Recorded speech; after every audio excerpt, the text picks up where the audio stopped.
Ladies and gentlemen, in just a moment you are going to hear the voice of a man who will tell you some tremendously important facts.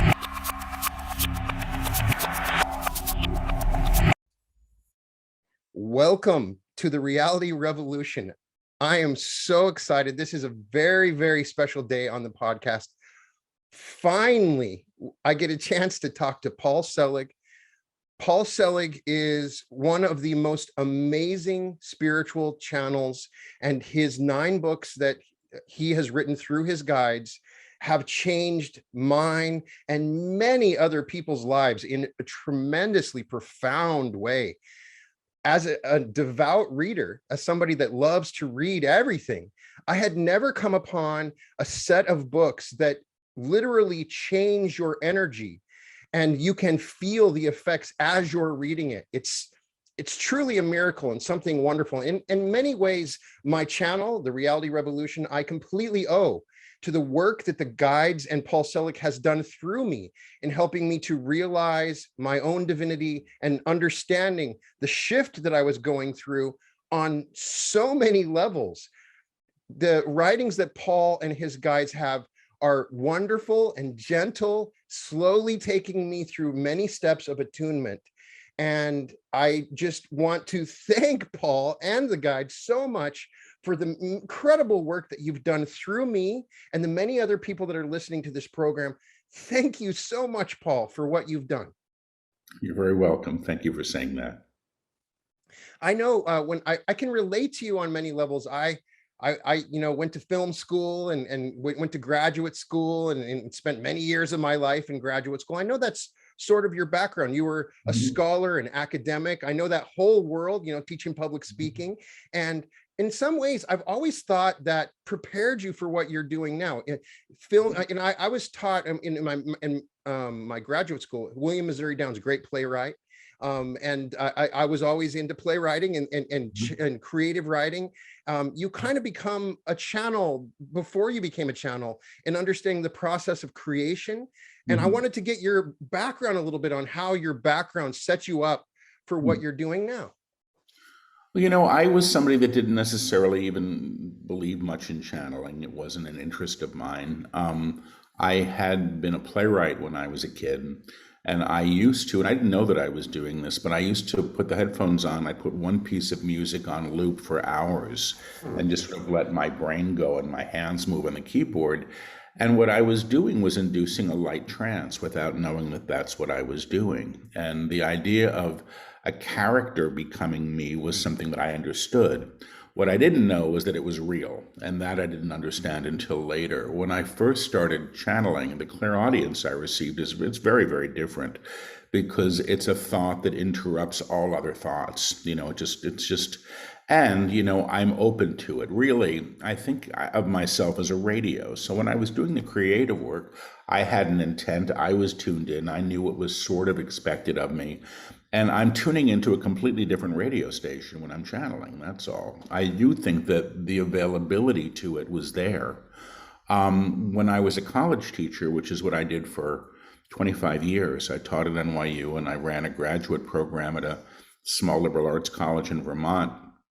During much of that time, I look at my time in the classroom really as my spiritual practice during those years. It's really where I learned how to love, and I learned how to listen to an intuitive voice, and I learned to step out of the way. And there came a time about 10 years before I stopped teaching where I couldn't work with lecture notes anymore. I had to put them aside and let whatever was going to come through. And I was always sort of being trained, I think, to step out of the way, which is what channeling is, at least for me.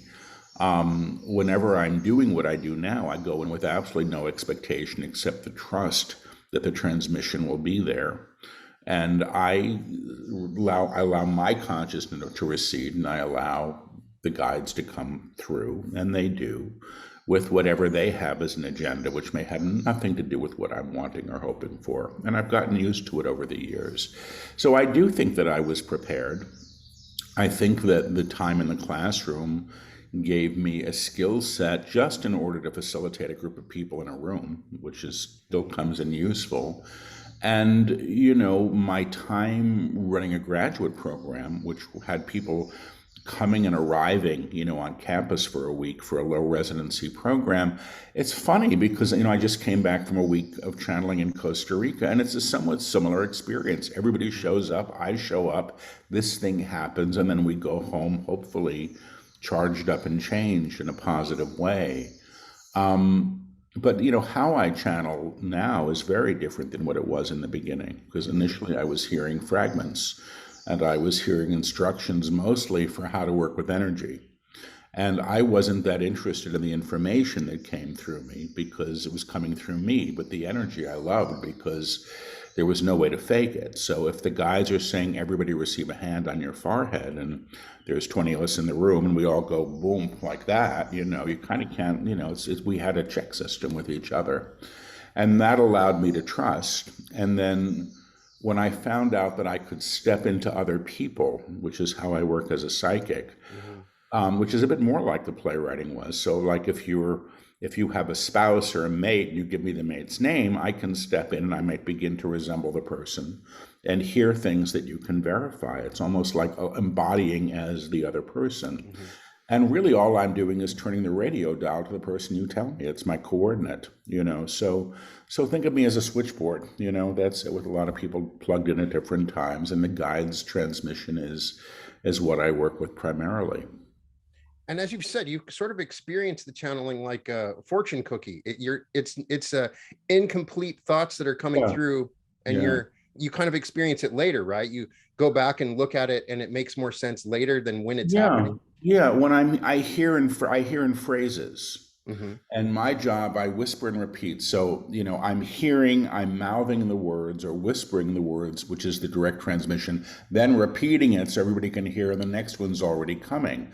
So if you think about somebody reading, 1,000 fortune cookies, one after the other without knowing the fragment that follows it or the phrase or the sentence, that's what the books are, So I don't even see that there's coherence in a lecture until I look at the transcript from the lecture. If you watch them, the students have an easier time than I do because they're able to piece everything together.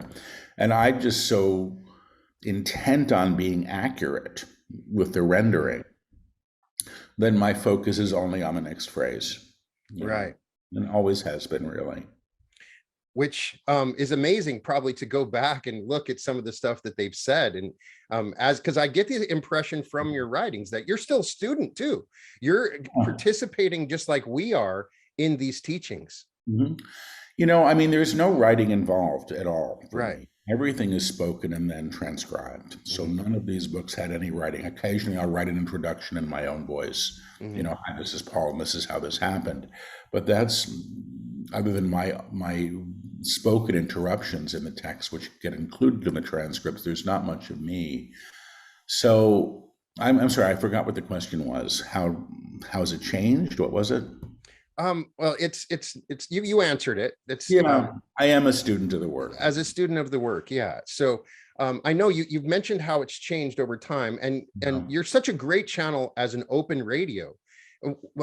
As a student of channeling, going through all these amazing channeled sources through history, you get the impression it's a pretty busy universe, and there's a lot of different things that you can tune into. And you see sometimes channels that start as one, and it clearly, maybe the essence of the information changes suddenly, and it becomes more fearful. Student, and I was, So have you experienced negative information coming through that while you're channeling that didn't sound like your guides, and you kind of step back and this doesn't feel like it's the same energy? Does that make sense?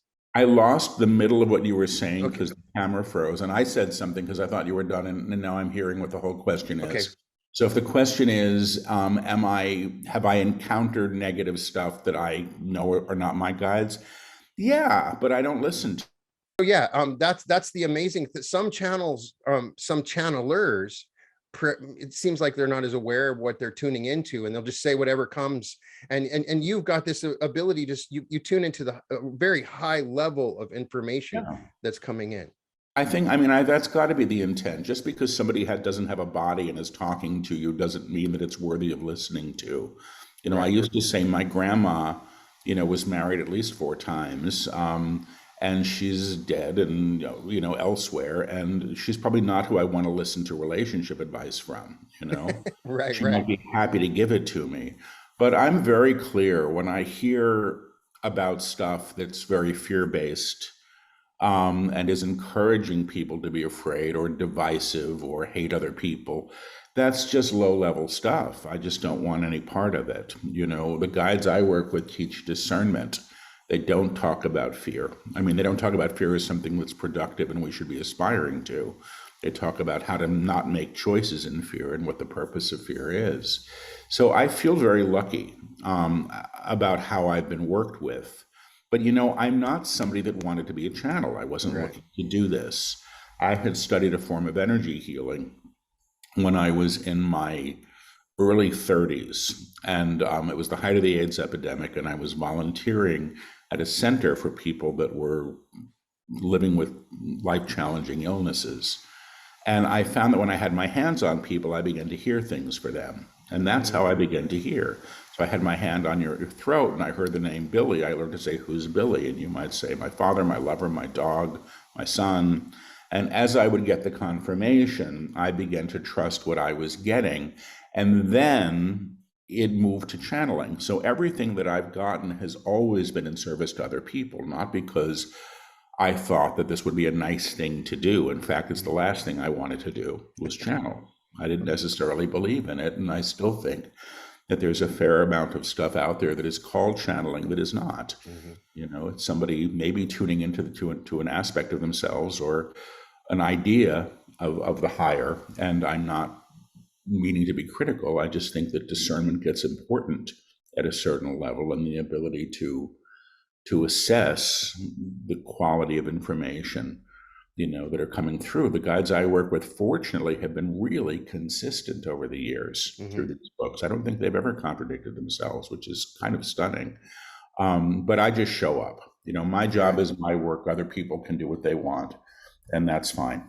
Well, the amazing thing about your work, it doesn't have to be channeled. The words themselves are powerful. Somebody Mhm. could come to your work and not believe that you're channeling, but Mhm. still, once they listen to it, it doesn't matter that it's being channeled. It's the information that is coming through does create a palpable change in my Mhm. knowing and Mhm. waking me from my unconscious state. And it doesn't matter if it's channeled or not. Well, truth is truth, finally, I Truth is think. truth. And Yeah. I agree with you.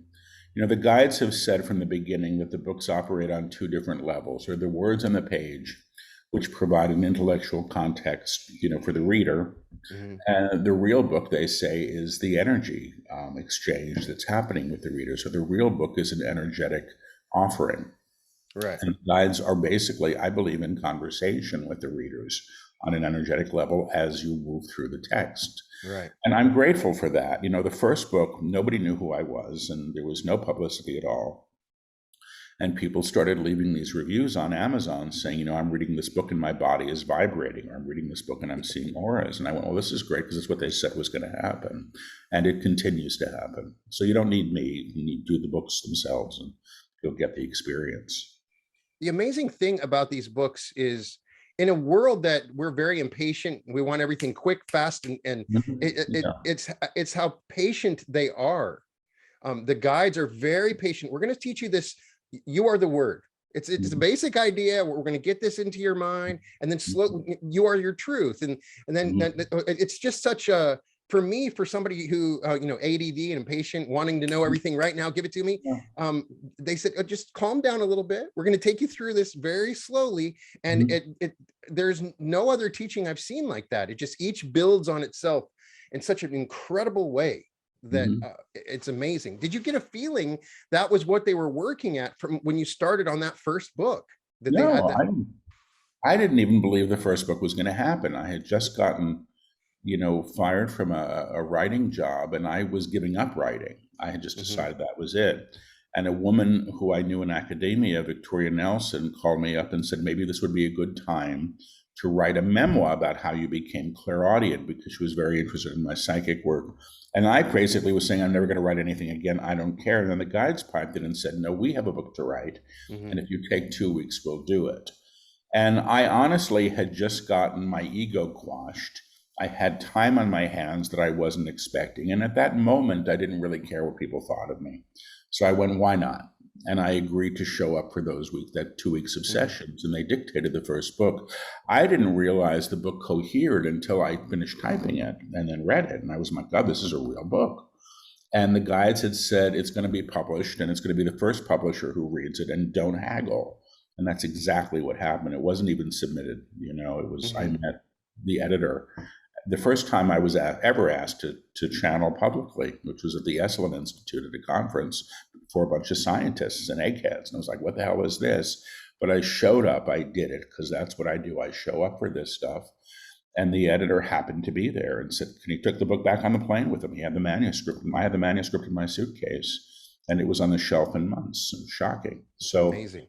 That's how this has happened. Very little planning, and really almost all of it's out of my hands. All I do is show up. That's what I've agreed to do. A lot of my own experience that I've in working with your books has been an awareness of my unconscious self. It started out like, wow, all this time I've been unconscious of all these fears and alignments that I've made in my life and what I've created. The amazing thing is, as you awaken to the truth of it and the knowing of it, that you see the unconscious natures of those around you. Yeah.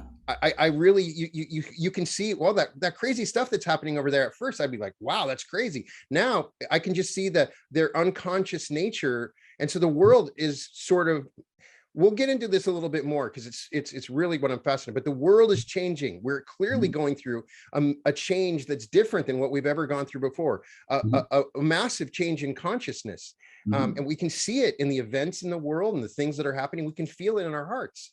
But one of the things that I didn't understand, and your guides have helped me to understand, is that everybody is just awake. That their unconscious nature is awakening into consciousness. And for many who haven't accessed the teachings of the guides, they're not aware. They're not in alignment, and the fears that they've created are being manifest around them. Yeah, I agree. I think this is happening to everybody. I think the guides give us a way to manage it and a way to work with the energies of the time in our own energetic fields, so that we can feel and be supported through this transition. But in the very first book, which was I Am the Word, which was channeled in 2009 and published in 2010, they were very explicit. And they said humanity is at a time of reckoning, and a reckoning is a facing of oneself and all of one's creations. And they basically, I think, went on to say that everything that's been created in fear, or is moored in fear, is going to need to be reknown in a higher way, because the old won't be able to stand. And it's productive. It's just not comfortable, and I think we get to go through this internally. We get to go through these. And I think to the extent that we refuse to, we get to continue to watch it be outpictured for us, but that's the way we have choice. Paul, what is your theory about what is actually happening? What is the earth moving into? Clearly there's a change happening. What do you see? If we were to go 1,000 years into the future, clearly now we're on the cusp of something amazing, a complete, absolute change in the world. And I don't think we clearly know, but I would love to get your impressions of what may be happening. Well, I know what the guides talk about, and they stay pretty current with where we're at, because, or a little bit ahead of the ball, so that we know what's coming. What I understand is that we are collectively, they say humanity has agreed, but collectively we've agreed at a higher level to move to a higher state of vibration and consciousness. And that sounds abstract, but what I think it simply means is we're moving beyond operating in separation, that one human being is worth more than the next, and that we're separate from one another, and we're separate from source. The guides say that the greatest challenge humanity faces is what they call the denial of the divine, which is denying what's already true and is already present.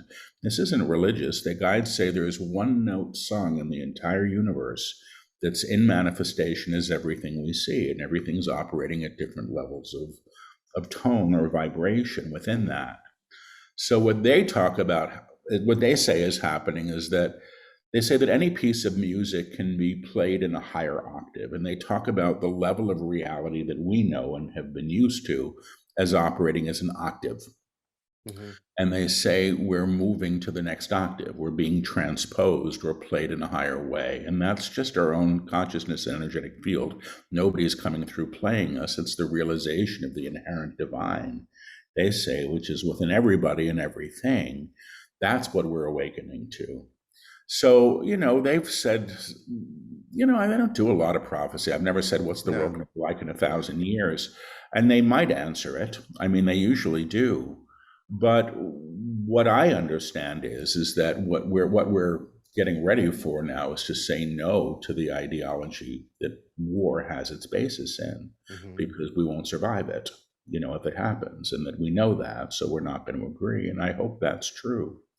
But they've said this for some time. They say, we've grown, we've lived in a world for so long where there has been war that we've come to expect it as something that will always be there. And until humanity moves to a level of consciousness where war is not an option, we will have it. But the difference is that we've created the means for our own self-destruction in the name of keeping peace. Right. Well, and they say finally, and they said this years ago, if you think bombs aren't going to go off, you're crazy. That's what they're built for. So hopefully, and I do trust them, that we're moving to a place where we're going to be claiming, the value of a human life and the value of, of the innate divinity that's in all things. Yeah. And they've said it's a process. In the very first book, they said you're the first in a generation. During this sort of tidal wave of light, tidal wave of change that's about to come. And they talk a lot about us being carried by a great wave. And when you're being carried by a great wave, you allow the wave to move you. You don't cling to the old. You don't hold on to the old because it's not going to be there.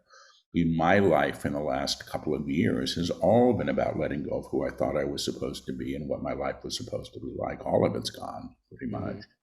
And I'm grateful for it. But, it was hard to let go. One of the things that you learn from the guides is that whatever we see in the world, we are in alignment too. Yeah. And it's a hard teaching for some people to accept. When I watch the bombs going off in Ukraine right now, I have to accept that I'm in alignment to that. Yeah. I can take what I'm seeing and align from a higher perspective. And it's an interesting teaching. It doesn't necessarily mean I'll be able to change it. But it feels like I can change it if I'm seeing it from that higher perspective. So I want to talk about change in relation to that teaching, the idea that we're aligned to everything we see. Can we use this when we're in the upper room? Yeah. Can we see these things happening in the world? Can we change them? Because I'm devastated when I see the divine self being bombed. Yeah. It hurts. It hurts in my heart. The empathy I feel it is overwhelming when large groups of people are hurt in a war, right? And as I move to the upper room, that it's palpable the level of empathy I have, because they are me in many ways. Yeah. There's no separation between me and them. So there's this hope that I can change it with my new understanding, my new consciousness. Have the guides given us in a way to go about changing the material existence around us beyond just accepting it and understanding it? This is less about passivity than I think people think. The guides say one moves to a level of vibration, when you align at the level that they teach us to align to, where you're able to lift what you see through co-resonance, not through trying to fix things, because it's never about trying to fix things. Right. But it's about re-seeing what's been held in darkness and bringing the light to it so that it can be lifted. The guides say, you can't lift the evil man to the upper room because you've aligned to him at the level of evil. Right. But you can move to a higher level and lift the man, beyond what the personality self would dictate or decree that he should be like. He should get what he deserves, all that stuff.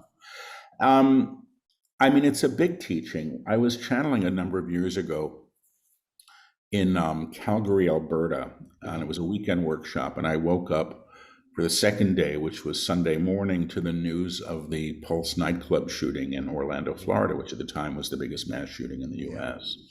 And I didn't know what to do with it. And the guides delivered a lecture on it that morning, and it's actually up on YouTube. It's called How to Deal with an Atrocity. So they've talked a lot about this, and all of the last books are really addressing this, how physical reality is shifted through consciousness. You said something that's important, which I don't think is understood by a lot of people. The guides say we're in accord, and they'll say A-C-C-O-R-D or A-C-H-O-R-D as in a piano, right, with everything that we see. That doesn't mean that we created it.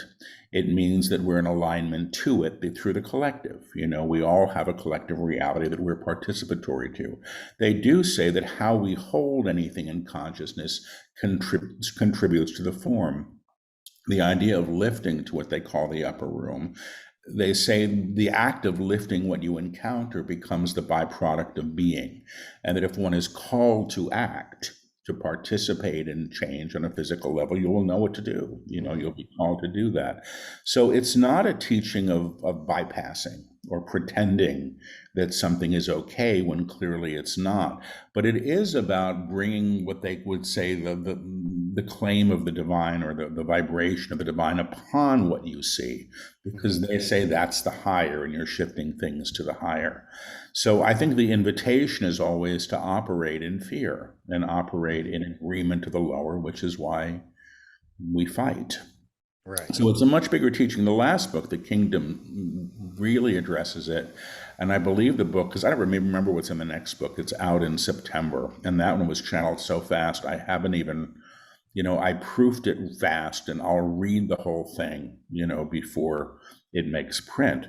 But I recall going, I don't believe they're talking about this, but they were talking much, much, much more about this. And they were also speaking at the time, and this book was channeled during a time of, I suppose, at least for this country, was an idea of peace, although that wasn't true. But they talk a lot about, how we have to manage ourselves in the face of other forms of violence, of war, things like that. So, yeah, they're on it. Maybe I'm not the best person to try to explain it. But I appreciate you doing your best. That's all you can really do. My impression of that teaching was, if I'm going to hold somebody in the divine in that upper room, when I see something terrible happening, is I can imagine it differently. It's beyond just taking them.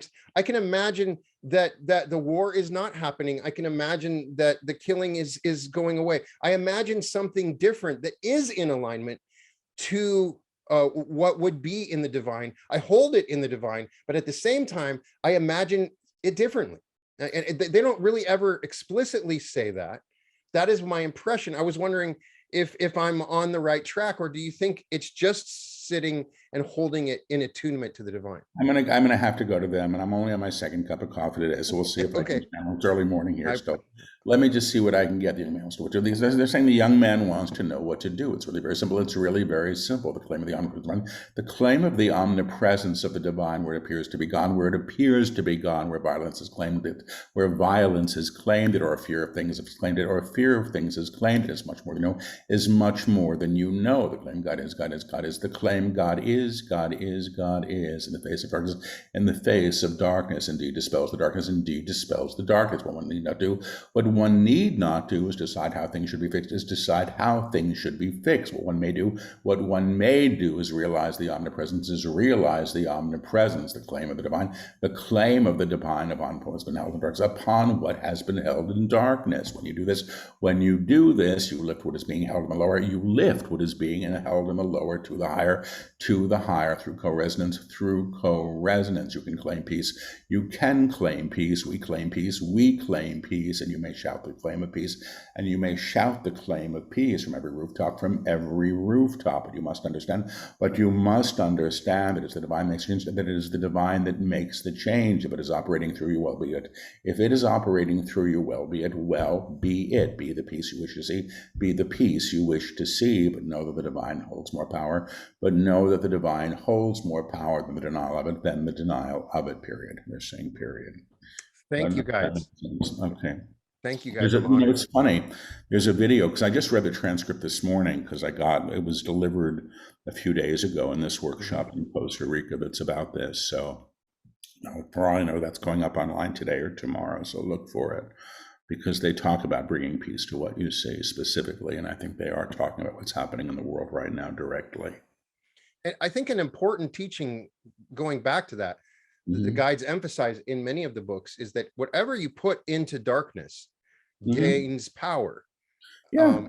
And so there is no spiritual bypassing. The guides, you have to confront it with the light always. You can't just simply push it down into the darkness and forget about it. They say, the action of fear is to claim more fear. Every choice one makes in fear gets you more of the same. And they say, who you call to the darkness or what you call to the darkness calls you to the darkness. So who you put in darkness calls you right to it. And it's a real simple illustration. And I agree with that. So my favorite is kind of like, if you have a body buried in the basement, it's going to eventually stink up the whole house. You're going to have to exhume the thing, and allow it to be released. Otherwise, it's not a comfortable place to be. Very true. I appreciate that. So so many questions, and I'm sure that once we're done with the interview, I'll have 10 questions I wish I would have asked you. But I would just like to get your impression of the feeling you have when you're channeling. If it's like what I'm feeling when I'm hearing it, it's got to be an amazing energetic feeling that you're experiencing. Yes and no. I'm used to it at this point. I channel a lot. It's arduous for me physically. It takes a toll. I'm running the energy, and I know that I'm running the energy, but my focus is really specific, especially when they're channeling a book or they're doing a live lecture, as opposed to like when I'm reading for somebody or moving in and out of conversation. And when I'm doing the lectures, my focus is very singular. I'm just trying to keep up. I'm trying to keep up with the next phrase. It's really that's it. They talk pretty fast. Well, it depends. Sometimes they do really fast. Yeah. And I've been known to ask them to slow down, and sometimes they will. But I think that they plan their time. And so if I'm doing a teaching and we start 15 minutes late, they're going to catch up those 15 minutes and race through it. It's shocking. I don't know. And other times, it's a way, I think, to override my resistance. Because if I'm really having to pay that much attention, I'm not going to question the teaching because I'm barely even hearing it. So I'm always happy. Like I read this lecture this morning that I vaguely remembered it, but I didn't remember any of the specifics. And I went, wow, this is really a good teaching. And it's really coherent and it covers a lot. And it's actually pretty advanced. I was thinking, boy, we're going to put this one up on YouTube. They're really taking people to, to where they're going now. But, it's not my teaching. Yeah. I'm the guy that sits in the chair. I'm happy to do that. I'm better at interpreting the teachings than I used to be by far, because I get asked a lot of questions. And, but I'm not the teacher. I don't consider myself a spiritual teacher. I don't want to be. I'm certainly not a guru. You're very humble, but you got to give yourself some credit. I mean, what you're doing as the medium, as the channel, is truly a service. And I appreciate your humbleness. That's why you're so resonant with your guides who are so humble. I don't experience it that way. I appreciate you saying that, but it's really kind of an assessment. I mean, the moment I start stepping into specialness, I think I'm sunk. Of course. And I think that that's true for anybody who's doing this kind of work. It's really not about me. I mean, if I was 6'5", maybe I'd be playing basketball. That would be how I was built. This is how I'm built. For whatever reasons, this is how I'm able to operate. And I'm grateful for that. I really am. I may never fully understand it. And I accept that too. But I also, have my worries, my longings, the places where I'm frustrated by the teachings, because I don't feel that I'm fully getting it. But I also look at my life today, which is so radically different than it used to be. And I see the fruits of the teaching and how I live my life. And it's remarkable, and I feel gifted at that level. But it's, it's just what I do give myself great credit for is showing up. Yes. And that's often like when I don't want to. I remember once I had to put my dog, my beloved dog, to sleep, and I had to channel right after that, in front of hundreds of it was horrible. But the lecture was gorgeous. The guides completely overrode everything and also gave me comfort, as they were doing so. So I feel well taken care of, in whatever way. What I find interesting is that oftentimes you're interacting with the channeling in the books, and that's me. Like, hey, wait, did you just say Jesus Christ? Was that what you meant by that? And then they're like, Paul, you need to go sit in the room and read the magazine. I just, a lot of times I feel like your presence in those channelings is me asking the same questions, confusion. Very interesting. The way that they, they'll say for a while, we're going to put you a little bit deeper and we're going to have you sit in here and you can look at the picture on the wall, right? Yeah, that was in the first book. They basically sent me to an outhouse, is what it sounded like. Go out to the shed in the back with a magazine, is what they said. Right. And let us talk. I don't write the books, but my name appears on the cover. I don't have. What's funny is I don't have any of sort of the artistic satisfaction of one who I think writes their own book. My name is on the cover. I'm grateful. I don't know that I would call myself a co-author. I would say that I'm a collaborator out of necessity, because they're using me or working through me. But because my name is on the cover, if they say something that I think is completely insane, I'm going to interrupt and say, what does it mean? And that's my being responsible, truthfully, as well as I can be. But it's always, so I may be like in the back. One of the things that I do sometimes before I'm going into a lecture is I'll imagine myself climbing into the back seat of a car and turning the wheel over to the guides. And I may have a magazine in the back seat. Yeah, so if, I'm in the backseat with a magazine. If they say something that I don't agree with, I'll stick my head forward and say, "Hey, what was that about?" And they'll say, "Paul is interrupting."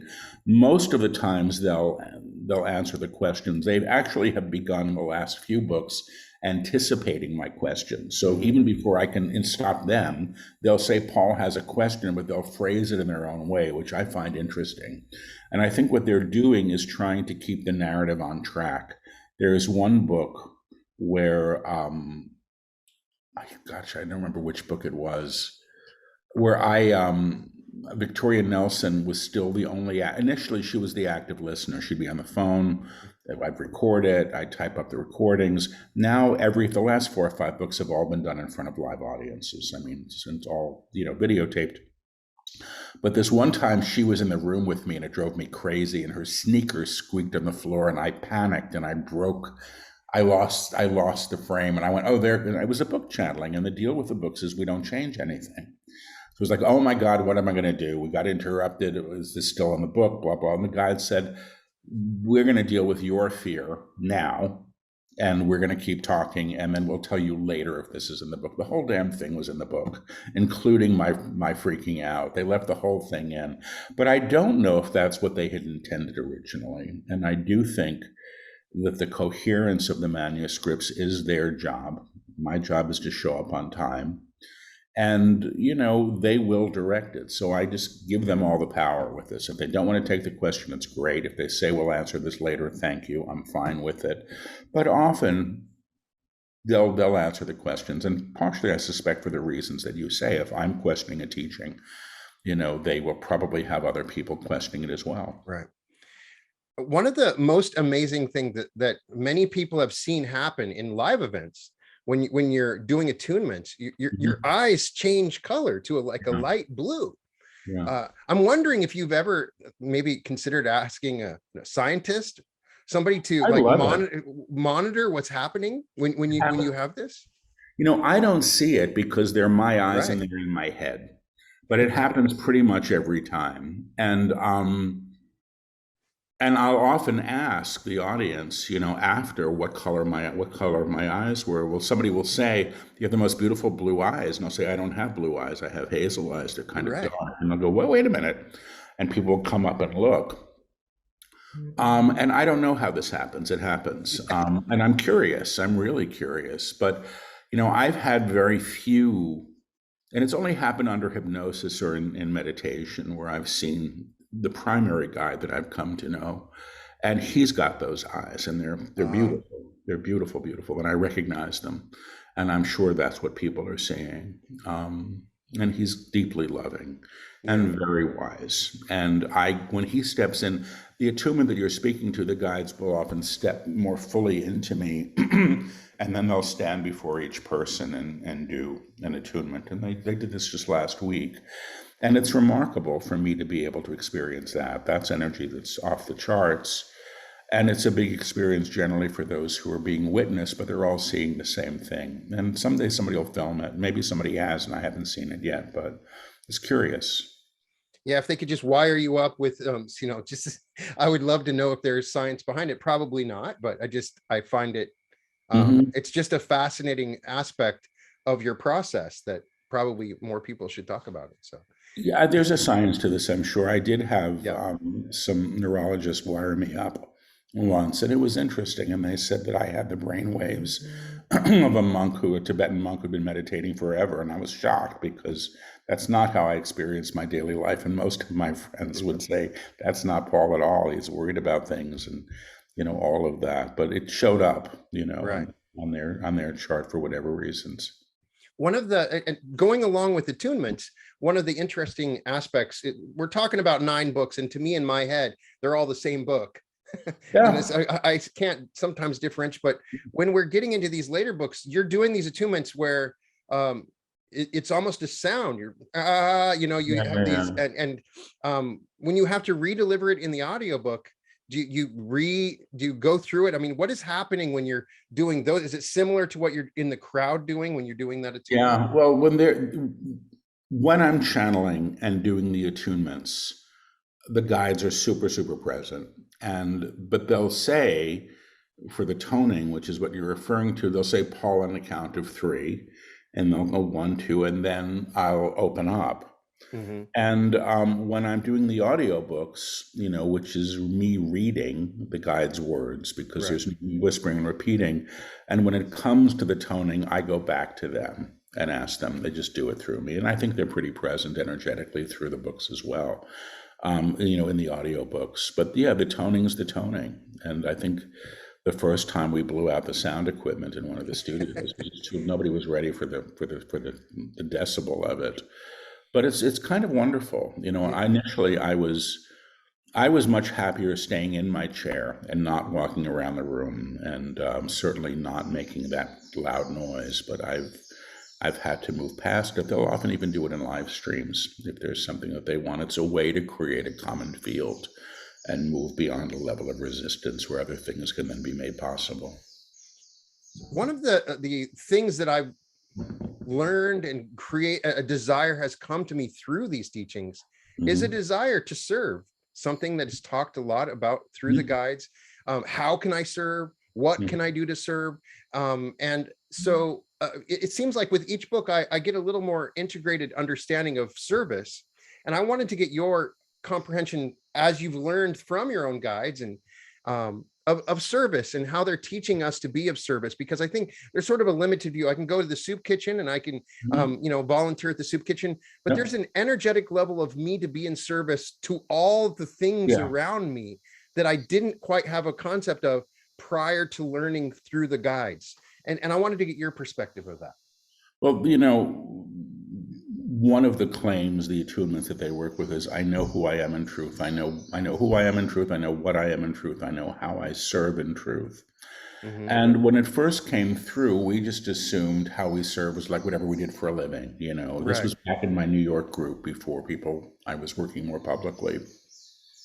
And the guides redefined it, and it's an important distinction they make. They say how one serves is how one is most fully expressed as the true self. Your expression, your being, your vibration is your service. And they say when you're operating at a certain level of tone, you're actually by nature of being operating as a doorway or portal to lift what you encounter to what they call the upper room, which is, they call it Christ consciousness, finally, it seems to be what that is.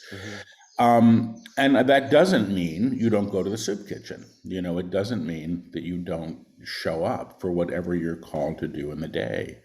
And that's been my experience of it. It's about being, but it's also how we show up in the world. I think we live in a culture where everybody thinks how they serve is what they do for a living, or it should be.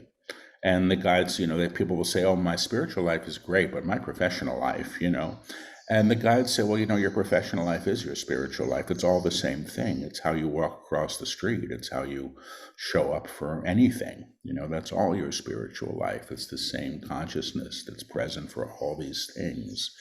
So, they talk about this at length in all the books. I mean, I think the first book, I Am the Word, holds the DNA for the books that follow. And maybe the other books are just a real unpacking of that, because I think they touch on things that they really go into in depth, as the books progress. But the idea of service is intrinsic, but it really is how one is, how you be at a certain level of tone, and the impact that has on everybody you meet. They say, and those you will never meet. They say for each person that wakes up, they say they wake in 1,000 more. Yeah. And as a testimony, and I'd like to get maybe you've heard from others that have, my favorite teaching from all the books is, I can walk into the mall or the gym and I just take a moment and I say, I know who you are. I take a moment and kind of raise myself to that level. And I say, I know who you are. I know what you are. I know how you serve. You are free. You are free. You are free. And when I say that, I see people look at me. I see an energetic shift. If I'm in an open, wide room and I see a lot of people, there's a moment where I can see people maybe kind of look over and something just happened. There's an energetic shift that's literally happened right now. They may not be I can tell there's a change. And I've found myself doing this all the time. And I'm sure that's what they recommend to do. When you go into a public place, you can lift everybody up. Have you seen these? Of course, I'm sure you've tried it at least once or twice. Have you seen this dimensional shift from the environment around you when you do this exercise? Well, I'm not watching it clairvoyantly, but I'm experiencing the energy shift. I taught at NYU. I'd have 40 freshmen in a room, and I'd say it quietly to the whole room, and you'd feel the whole room shift. You feel it. You do it in the air. I do it in the airport a lot now that I'm traveling again. I hate being in the airport, but I am word through each one present. I am word through the room. I know who you are. I know what you are. I know how you serve. All of these things have impact. And once you've been attuned to those claims, they're always present and always available. So, I've done those attunements in workshops. They always do them, live workshops, online workshops. But in the live workshops, you get to sort of, I can have somebody who's never done this before stand in front of the room and claim it for the whole room, and the whole room feels the shift. So it's palpable, which is what I like about the teaching. It's a nuclear bomb of light. It's an amazing thing that if I couldn't talk enough about. I was doing a group meditation, and we had people from all over the country, and it kind of came to the end, and I found myself saying that, and when I said you are free, I started crying. I could feel empathically just the bonds, the shackles being lifted. I could feel the freedom. Like there's so many little things were being. It was. I'll never forget it. It was one of the most special feelings, that freedom that I want to thank the guides for allowing me to be the conduit for that freedom in that moment. It's an amazing thing. Well, that's who you are. I mean, that's what they would say. It's not the personality self that does this invocation. It's the true self or the divine self, whatever you want to call it, operating as you. That claims these things into being. And it's exciting. And I know the feeling you're talking about. It's why I kept doing it, because I could feel it, and it was astonishing. So one of the things I'm seeing as a running theme that's adjusting in the books is we're moving from the individual level, letting go of the ego and the true self. And then there's a kind of a discussion maybe in the first book about, there's groupthink and there's the sort of collective unconscious, right? And we're moving to a level of collective consciousness where there is almost another self that is a group self. We are all the same self, a sort of, I've heard another channeling refer to it as a social memory complex. It's a living group entity that we're being slowly coming back to. Maybe it feels like where we will live in a group of maybe 1 million people where we know everything that everybody else knows. We know their thoughts and feelings. Maybe that's way down the road, but this group think is part of the evolution that we're gently being led towards. I wanted to get your perspective of that. Maybe I'm wrong, but it They feels haven't like, talked about it in this way. They really haven't. yeah. I think they do talk about moving to a kind of understanding of the collective, and they talk about moving from, they use the word plurality. I don't know if that's the correct word, from, this idea of individuation and maintaining a sense of individuation within the whole, within the collective, and an awareness, that, we are one. And they do talk about that.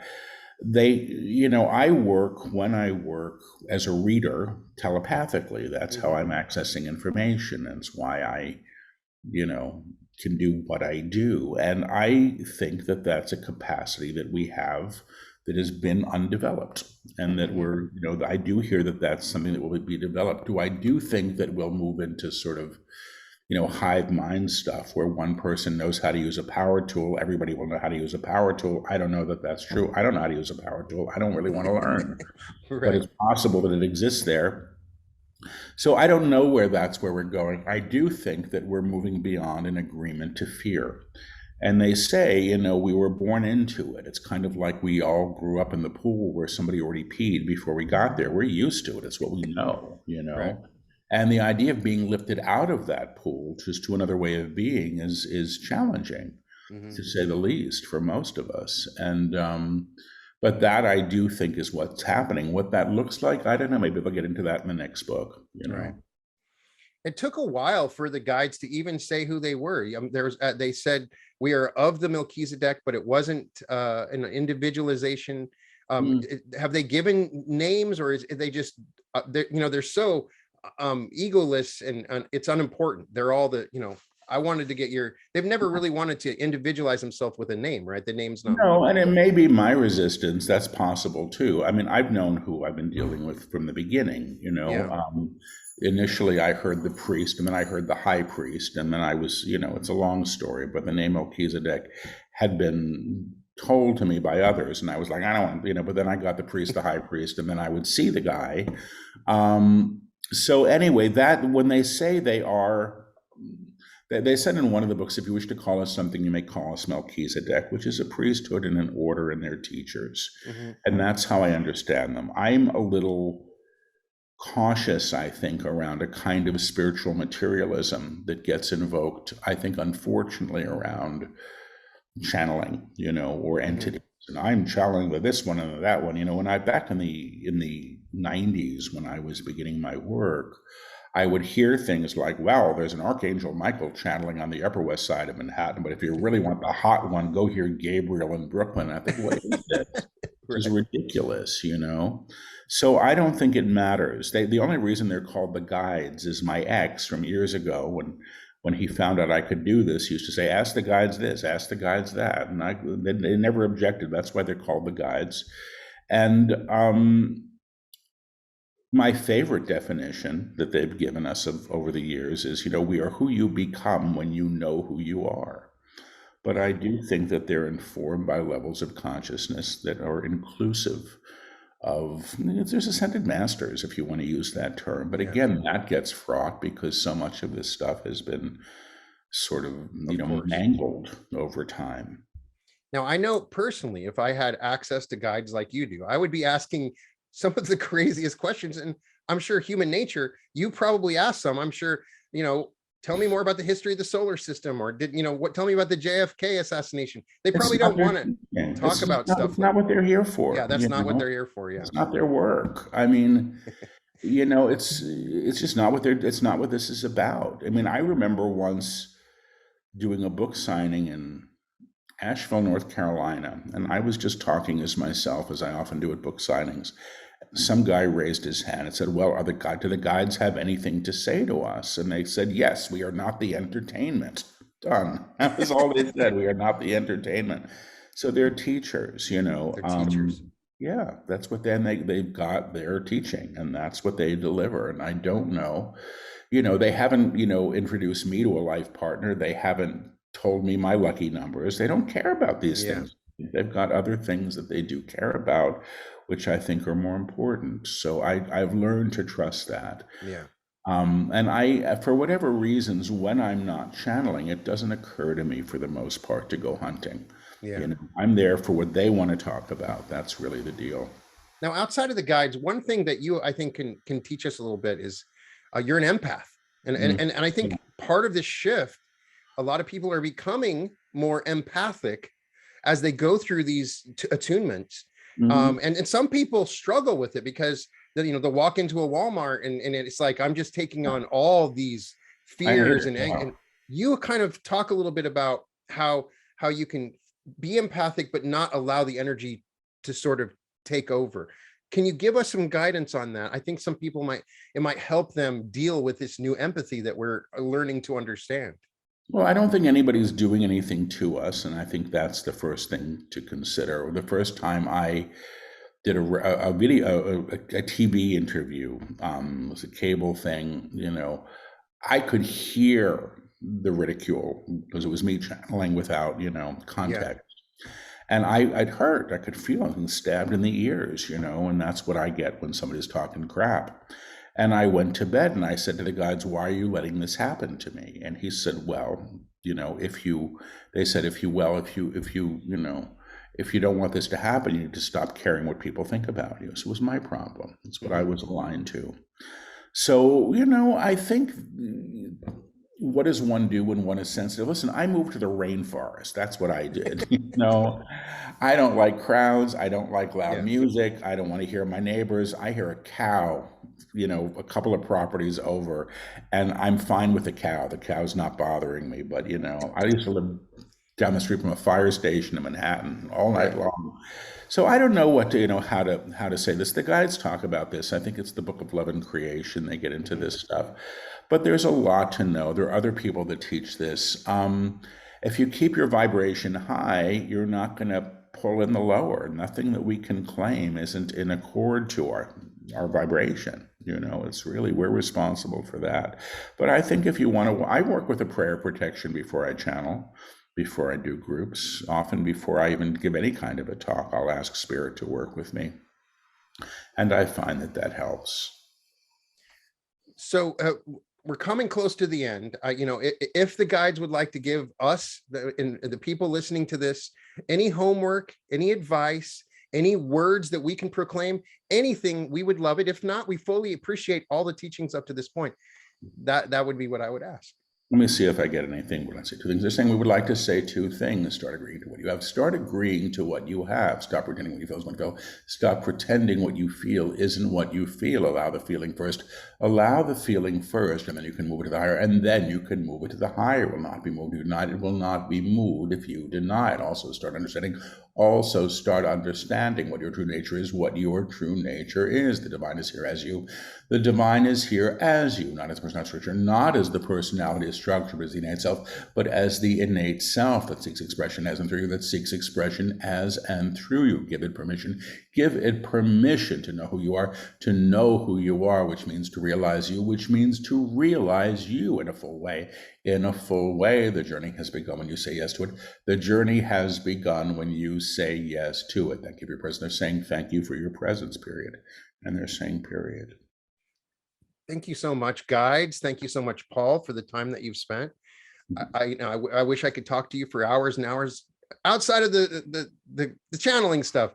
You're a fascinating person. You've done so much, and I just can't thank you enough. And I hope to get a chance to talk to you again. I will keep an eye out. I go to paulselig.com for any updates on events that you might have or new books that you have coming out. And it seems like you write one about every 6 months. So I can't wait for the next one, and I will devour it. And, I recommend to everybody that is watching or listening, please read all of Paul's books, starting from the beginning. Take your time with it. You will be changed and transformed, and you will be guided. And it is a loving, wonderful, resonant to everything that we've talked about in relation to love and wisdom and knowing. And thank you. What would we do without you? It's really allowed me to deal with these changes and shifts on a personal level, to understand myself. And I'm just so grateful for the teachings that the guides and your presence within these teachings has also been important to me. So thank you. It means a lot. Thank you. I appreciate it. Thank you for having me, Brian. And welcome to the Reality Revolution.